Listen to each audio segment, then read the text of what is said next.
آج عدلیہ کے جج صاحبان آئے روز ہمیں کہتے ہیں کہ اپنی حدوں میں رہیں. جناب چیئرمین، آئے روز ہمیں کہا جاتا ہے، ان کو بھی کہا جاتا تھا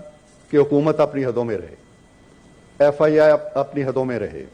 سرکاری محکمے اپنے حدوں میں رہیں، بیوروکریٹس اپنی حدوں میں رہیں، حتیٰ کہ پارلیمنٹ کو بھی چاہیے کہ وہ اپنی حدود کا خیال رکھے.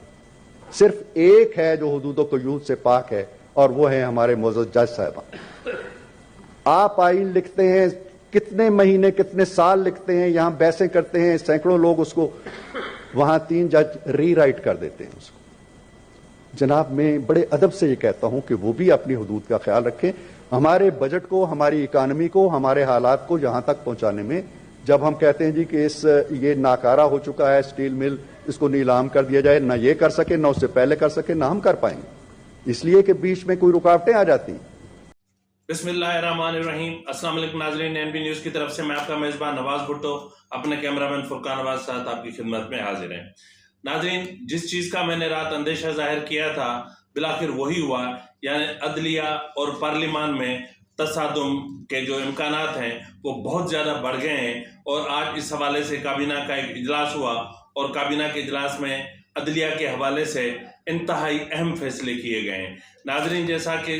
جتنی بھی بار کونسلز ہیں ان کے مطالبات بھی سامنے آ چکے ہیں، اور اس حوالے سے انتہائی جو ہے وہ کشیدہ صورتحال پیدا ہونے جا رہی ہے. اور اس میں اب دیکھنا یہ ہے کہ اسٹیبلشمنٹ جس طرح خود کو نیوٹرل ہونے کا دعویٰ کرتی ہے وہ نیوٹرل رہتی ہے یا نہیں رہتی ہے. ناظرین، جہاں یہ صورتحال ہے وہاں وزیر اعظم نے آج قومی اسمبلی میں جو خطاب کیا ہے اس میں جو حقائق بیان کیے ہیں وہ بھی ہم آپ کی خدمت میں پیش کریں گے. اور اس کے علاوہ حامد خان صاحب جو پی ٹی آئی کے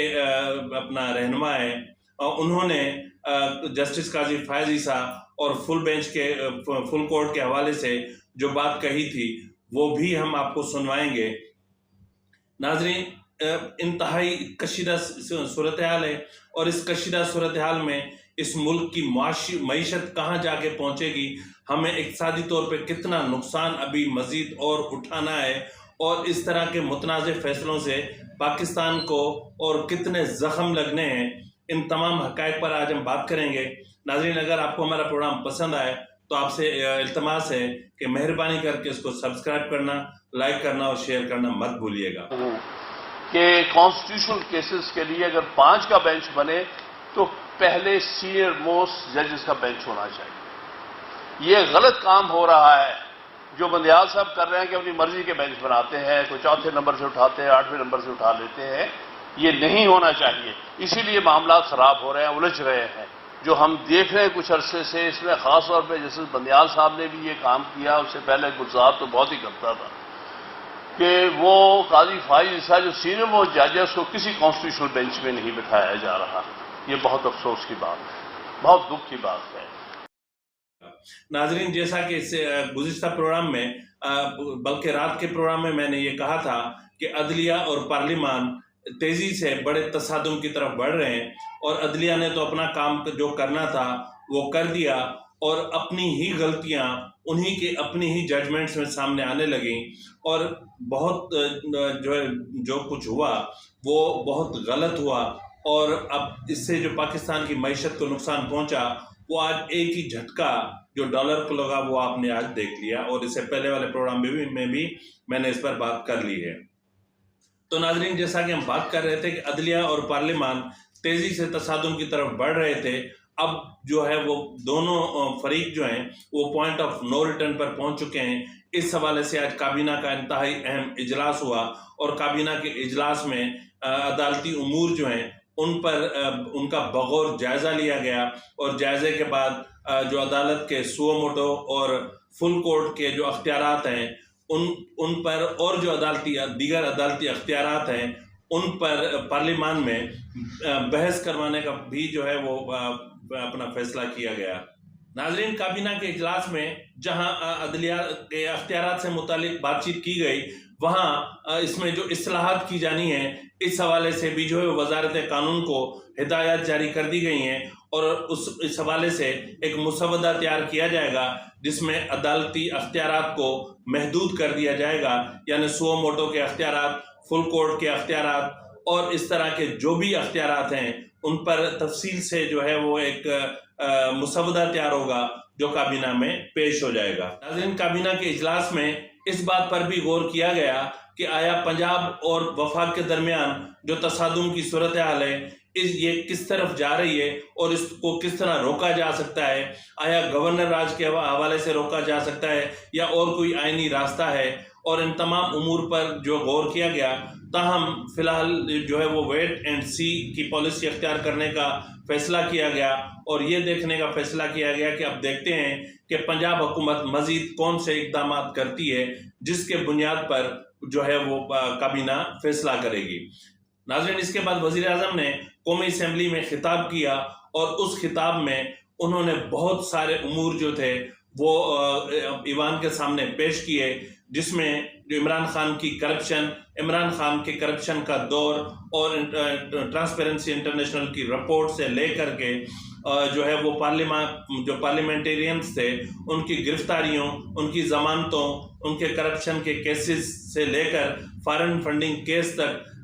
کئی امور پر انہوں نے بات کی، اور انہوں نے عدلیہ کے حوالے سے بھی کئی سوالات اٹھائے، اور ان کا جو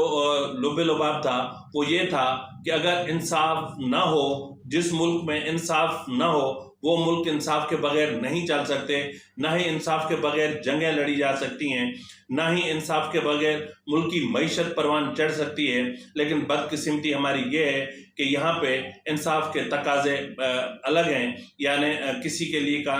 انصاف کے تقاضے الگ ہیں تو کسی کے لیے انصاف کے تقاضے الگ ہیں۔ ناظرین، وزیر اعظم نے اپنے خطاب میں کہا کہ جو انصاف کے تقاضوں میں تفریق ہے، اس تفریق کو ختم کر کے اس کو یکساں کرنا ہوگا۔ اگر یکساں نہ کیا تو نہ صرف یہ کہ ملک کی معیشت پروان نہیں چڑھ سکے گی، بلکہ خدا نہ خواستہ اس ملک کی سلامتی کو بھی نقصان لاحق ہو سکتا ہے۔ ناظرین، انہوں نے کئی سوال بھی اٹھائے۔ انہوں نے فریال ٹالپور کی گرفتاری جس انداز سے کی گئی اس پر نوٹس نہ لیے جانے پر بھی سوال اٹھایا۔ انہوں نے گندم، چینی اور